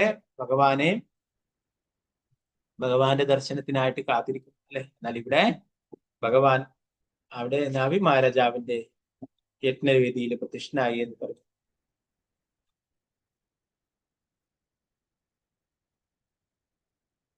ഭഗവാന്റെ മഹിമകളുടെ നിരന്തര ധ്യാനത്താൽ ഹൃദയങ്ങൾ വിശുദ്ധമാക്കുകയും ചെയ്ത മഹാവിശുദ്ധരായ വ്യക്തികൾക്ക് പോലും ഭഗവാന്റെ പ്രത്യക്ഷം വളരെ അപൂർവമാണ്. അത്തരം വ്യക്തികൾ ഭഗവാന്റെ അതീന്ദ്രിയ യോഗ്യതകളുടെ കീർത്തനങ്ങളാൽ സദാ സംതൃപ്തരാണ്. ഭഗവാന്റെ വ്യക്തിപരമായ പ്രത്യക്ഷം വാസ്തവത്തിൽ ആവശ്യമില്ല. ഇത്തരം ഉന്നതരായ മുനിമാർക്ക് പോലും ഭഗവാന്റെ പ്രത്യക്ഷ സാന്നിധ്യം അത്യപൂർവമാണെന്ന് എനിക്ക് വ്യക്തിപരമായി തങ്ങൾക്ക് ദർശനം സാധ്യമാക്കിയ അദ്ദേഹം തങ്ങളോട് മഹാകാരുണ്യവാനാണെന്ന് പുരോഹിതന്മാർക്ക് ചൂണ്ടിക്കാട്ടുന്നു. പുരോഹിതന്മാർ അതിനാൽ ഭഗവാനോട് വളരെയധികം കടപ്പെട്ടിരിക്കുന്നു.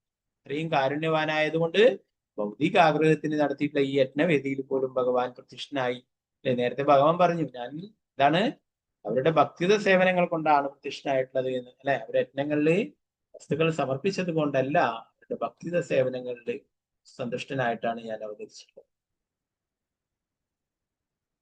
പ്രിയപ്പെട്ട ഭഗവാനെ, കാലിടറുമ്പോഴും വിശക്കുമ്പോഴും നിലം പതിക്കുമ്പോഴും കോട്ടുവായിടുമ്പോഴും മരണസമയത്ത് കടുത്ത ജലം മൂലമുള്ള ദുരിതപൂർണമായ ആതുരാവസ്ഥയിലും ഞങ്ങൾക്ക് അങ്ങയുടെ നാമവും രൂപവും യോഗ്യതകളും സ്മരിക്കാൻ കഴിഞ്ഞില്ലെന്ന് വരും. അതിനാൽ ഭക്തരോട് സ്നേഹവാത്സല്യമുള്ള അല്ലയോ ഭഗവാനെ, അങ്ങേ നിരന്തരം സ്മരിക്കുവാനും സർവ്വപാപങ്ങളെയും തുരത്തിക്കളയുന്ന അങ്ങയുടെ ദിവ്യനാമങ്ങളും കർമ്മങ്ങളും സവിശേഷതകളും സദാ ഉച്ചരിക്കുവാനും ഞങ്ങളെ സഹായിക്കണമെന്ന് ഞങ്ങൾ അങ്ങയോട് പ്രാർത്ഥിക്കുന്നു. പുരോഹിതന്മാരൊക്കെ എന്താ പ്രാർത്ഥിക്കുന്നത്?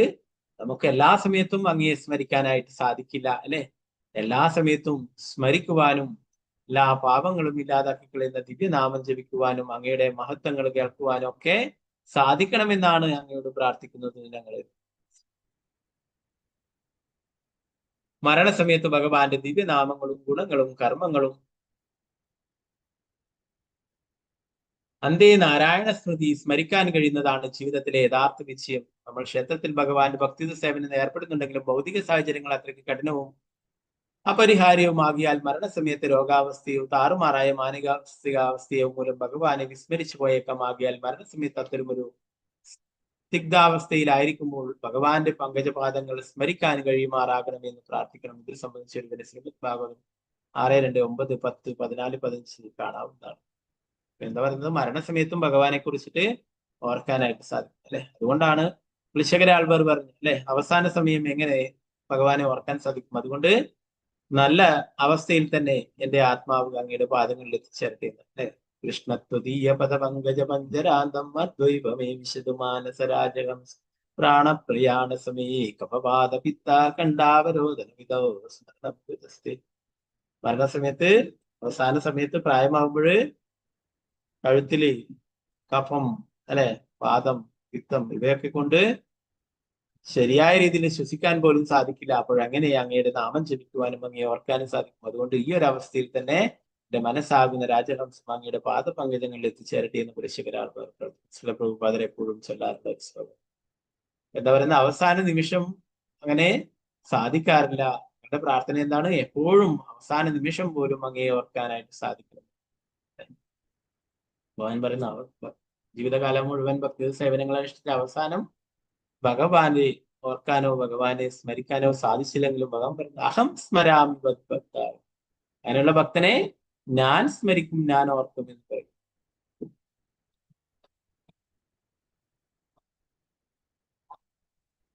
പ്രിയപ്പെട്ട ഭഗവാനെ, അങ്ങയെ പോലെ ഒരു പുത്രനെ വേണമെന്ന് ആത്യന്തികമായി ആഗ്രഹിക്കുന്നവനാണ് മഹാരാജാവ് നാഭി. അങ്ങയുടെ ഭഗവത് പദത്തിൽ അതിസമ്പന്നനായ ഒരു വ്യക്തിക്ക് മുന്നിൽ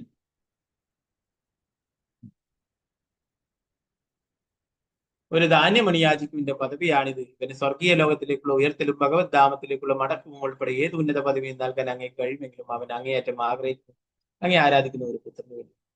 പുരോഹിതന്മാർ പറയുന്നു, വലിയൊരു സമ്പന്നനെടുത്ത് പോയിട്ട് ഒരു ധാന്യമണി യാചിക്കുന്നവന്റെ പോലെയാണ് ഇവിടെ യജ്ഞങ്ങൾ അനുഷ്ഠിച്ചിട്ടുള്ളത്. നിസ്സാരമായിട്ടുള്ള ഒരു കാര്യത്തിന് വേണ്ടിയിട്ട് വൈകുണ്ഠത്തിൽ നിന്നും ഭഗവാനെ ഇവിടേക്ക് വിളിച്ചു വരുത്തുകയുണ്ടായി.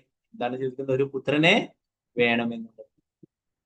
മഹാരാജാവായ നാഭി ഒരു പുത്രന് വേണ്ടി ഇത്ര വലിയൊരു യാഗം നടത്തുന്നതിൽ പുരോഹിതന്മാർക്ക് ലജ്ജയുണ്ടായിരുന്നു. അവനെ സ്വർഗീയ ഗ്രഹങ്ങളിലേക്ക് വൈകുണ്ഠ ലോകത്തേക്ക് ഉയർത്താൻ ഭഗവാന് കഴിയും. പരമോന്നതനായ ഭഗവാനെ എങ്ങനെ സമീപിക്കണമെന്നും എങ്ങനെ അദ്ദേഹത്തോട് ആത്യന്തികമായ അനുഗ്രഹം ആവശ്യപ്പെടണമെന്നും ശ്രീചൈതന്യ മഹാപ്രഭു നമ്മളെ പഠിപ്പിച്ചു. അദ്ദേഹം പറഞ്ഞു, നദനം ന ജനം ന സുന്ദരീം കവിതാം ജഗദീശകാമയെ മമ ജന്മനി ജന്മനീശ്വരി ഭഗവതാർ ഭക്തി. യാതൊന്നും ഭൗതികമായിട്ടുള്ള ആഗ്രഹങ്ങളൊന്നും ആവശ്യപ്പെടരുത് എന്നാ പറയുന്നത്. ന ധനം ന ജനം ന സുന്ദരിയും, ധാരാളം ധനം ആവശ്യമില്ല, ധാരാളം അനുയായികളും വേണ്ട, സുന്ദരിയായിട്ടുള്ള സ്ത്രീകളും വേണ്ട, പ്രശസ്തിയും വേണ്ട. ഇത് പറയുന്നതും മമ ജന്മനി ജന്മനി, എത്ര ജന്മങ്ങൾ ഉണ്ടായിക്കോട്ടെ അതിലൊക്കെ ഭഗവാന്റെ ഭക്തി സേവനങ്ങൾ ചെയ്താൽ മതി എന്നാണ്. ഇവിടെ പുരോഹിതന്മാർക്ക് പോലും ലജ്ജ തോന്നുന്നു, ഇത്രയും ചെറിയൊരു കാര്യത്തിന് വേണ്ടിയിട്ട് വലിയൊരു യജ്ഞം നടത്തുകയുണ്ടായി എന്നുള്ള കാര്യം. ഭഗവാന് വേണമെങ്കിൽ അദ്ദേഹത്തെ, ഭഗവാൻ പ്രത്യക്ഷനായാൽ അദ്ദേഹത്തോട് എനിക്ക് മോക്ഷം വേണം അല്ലെ, അതൊക്കെ ആഗ്രഹിക്കാം. സ്വർഗീയ ഗ്രഹങ്ങളിലേക്ക് വൈകുണ്ഠത്തിലേക്ക് പോലും ഭഗവാനെ കൊണ്ടുപോകാനായിട്ട് സാധിക്കും. ഈ ഭൗതിക ലോകത്ത് നിന്ന് മോചനം തന്നെ ലഭിക്കും. എന്നാൽ അദ്ദേഹം നിസാരമായിട്ടുള്ള ഒരു കാര്യമാണ് ചോദിച്ചത്. ഭക്തി സിദ്ധാന്ത സരസ്വതി ഠാക്കൂർ പ്രഭുപാദിന്റെ ആ കുട്ടി കഥകളിലെ ഒരു കഥയിൽ പറയുന്നു, ഒരു വൃദ്ധയായിട്ടുള്ള സ്ത്രീ വിറക് കെട്ടുമെടുത്ത് പോകുമ്പോൾ ഭാരം കാരണം വിറക് കെട്ട് താഴേക്ക് വെച്ചു. പിന്നീട് അത് എടുത്ത് ഉയർത്താനായിട്ട് സാധിക്കുന്നില്ല. ഉടനെ ഭഗവാനെ വിളിച്ചു, നാരായണ വിളിച്ചു പ്രാർത്ഥിച്ചു. ഭഗവാൻ അവിടെ വന്നു. ഭഗവാൻ ചോദിച്ചു, എന്ത് വേണം? എനിക്ക് ഈ വിറക് കെട്ടൊന്ന് പിടിച്ചിട്ട് തലയിൽ വെച്ചാൽ. ഭഗവാന് വേണമെങ്കിൽ എന്തും ചെയ്യാം അല്ലെ. ആ സ്ത്രീക്ക് ഇനി ആ വിറക് കൊണ്ടുപോയിട്ട് കത്തിച്ചിട്ട് ഭക്ഷണം ഉണ്ടാക്കിയിട്ട് കഴിക്കണം അല്ലെ. വേറെ എന്തെങ്കിലും വേണം അല്ലെ? ഭഗവാനോട് ചോദിച്ചാൽ അക്ഷയപാത്രം പോലുള്ള എന്തെങ്കിലും വെച്ച് കഴിഞ്ഞാൽ എപ്പോഴും തനിയെ അതിൽ നിന്നും പ്രസാദം കഴിക്കാം അല്ലെ. അതും അല്ലെങ്കിൽ മോശം ചോദിക്കാം, അല്ലെങ്കിൽ വേറെ സ്വർഗലോകത്തിലെത്താനായിട്ട് ഒന്നും ചോദിച്ചില്ല. എന്തേ ചോദിച്ചുള്ളൂ, ഈ വിറക് കൂന പിടിച്ചിട്ട് എന്റെ തലയിൽ വെച്ച് തന്നാൽ മതി എന്ന് പറഞ്ഞു. വീണ്ടും ആ ഇറക്കി വെച്ച ഭാരം എടുത്തിട്ട് ഭഗവാനെ കൊണ്ട് തലയിൽ എടുത്തു വെച്ചു. അപ്പോ അങ്ങനെയല്ല യഥാർത്ഥത്തിൽ അല്ലെ, ഭഗവാനോട് നിസ്സാരമായിട്ടുള്ള വസ്തുക്കൾ ചോദിക്കുന്നതിന് പകരം ഭഗവാനെ ഇവിടെ നിന്നും ഈ ഭൗതിക ബന്ധനങ്ങളിൽ നിന്ന് മോചനം നൽകാനായിട്ട് സാധിക്കും, മുക്തി നൽകാനായിട്ട് മുക്തിന് സാധിക്കും. എന്നാൽ അജ്ഞത നിമിത്തം വീണ്ടും ഈ ഭൗതികമായിട്ടുള്ള കാര്യങ്ങൾ തന്നെ ചോദിക്കുന്നു.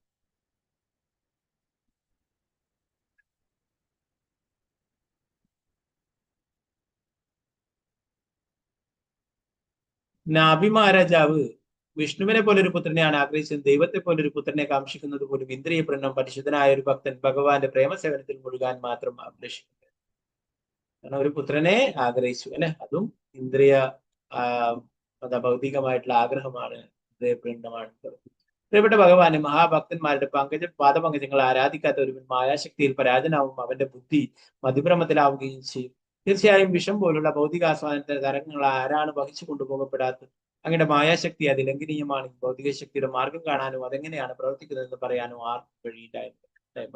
മായാശക്തി എന്ന് പറയുന്നത് ഭഗവാന്റെ തന്നെ ശക്തിയാണ് അല്ലെ. ദേവിഹേശ ഗുണമയി മമ മായാ ദുരിയ മാമവേ പ്രപത്യന്തേ മായാമേതാന്തരല്ലേ. ഭഗവാന്റെ തന്നെയാണ് മായാശക്തി. മമ മായ, എന്റെ മായാശക്തിയെ കീഴടക്കുക പ്രയാസമാണെന്ന് ഭഗവാൻ പറഞ്ഞില്ലേ. എന്നാൽ ആരാണോ ഭഗവാന് സറണ്ടർ ആയിട്ടുള്ളത് അവർക്ക് മായാശക്തിയെ നിഷ്പ്രയാസം മറികടക്കാനായിട്ട് സാധിച്ചു.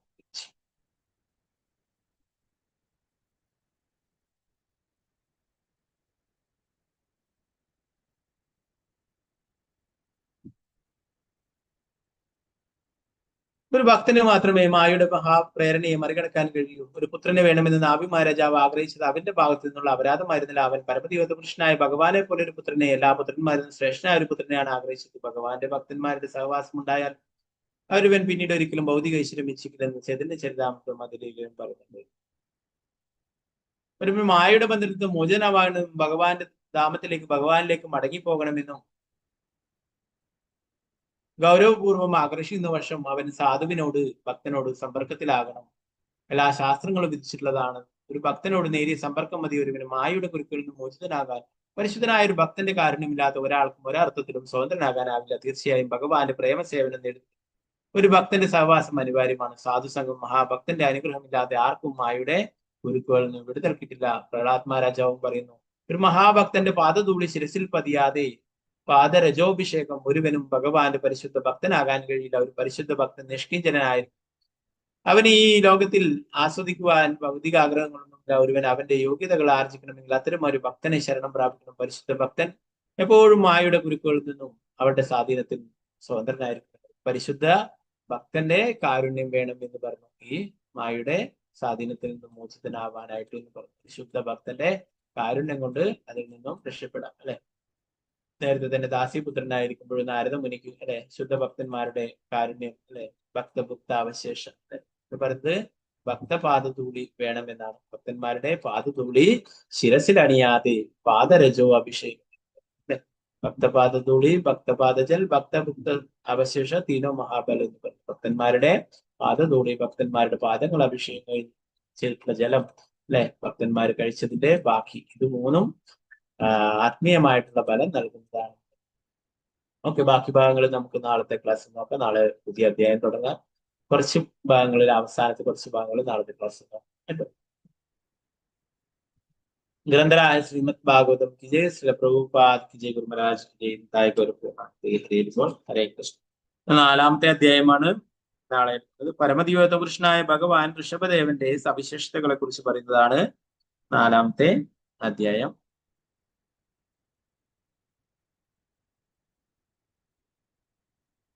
അതും ചെറിയൊരു അധ്യായമാണ്, 19 ശ്ലോകങ്ങൾ മാത്രമുള്ളതാണ്. പിന്നീട് ഋഷഭദേവന്റെ ഉപദേശങ്ങളാണ് അല്ലെ. നേരത്തെ പറഞ്ഞു 5-ാമത്തെ അധ്യായത്തിൽ ഋഷഭദേവന്റെ ഉപദേശങ്ങൾ നൽകുന്നു.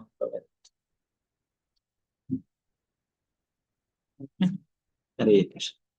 ഗ്രന്ഥരായ ശ്രീമദ് ഭാഗവതം